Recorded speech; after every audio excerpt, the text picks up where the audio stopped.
जसीम अख्तर, मुजस्सिम, अमान, दानिश, सौबान, नूर आलम, यूसुफ, इस्माइल, सलमान बिन रुकमान, जहांगीर।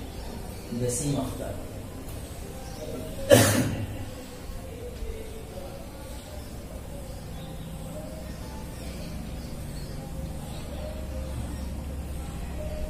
الحمدلله رب العالمين، والصلاة والسلام على خاتم النبيين وعلى آله وصحبه أجمعين.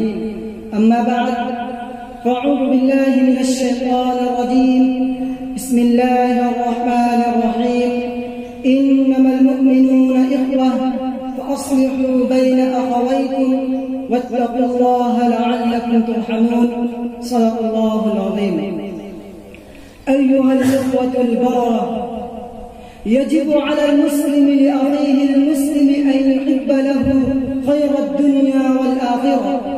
يجب عليه أن يحب له ما يحب لنفسه حبا دينيا حقيقيا، مجردا عن الهوى والمصلحة، مجردا عن الأثرة والعصبية.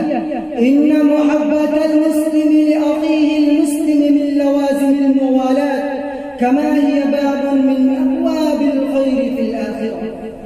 أيها الأخوة، إن من الحقوق الواجبة على المسلم لأخيه المسلم نصرة إخوانه المسلمين، يقف لنصرتهم يدا واحدة ما استطاع إلى ذلك سبيلا.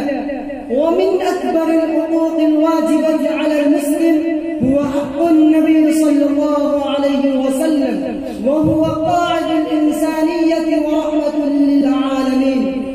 ويأتي بعد هذه الحقوق الواجبة على المسلم حق الربانيين من أهل العلم والفضل ومن أهل الصلاح والتقى، فهم الذين يقومون بتربية الناس بالحكمة والموعظة الحسنة.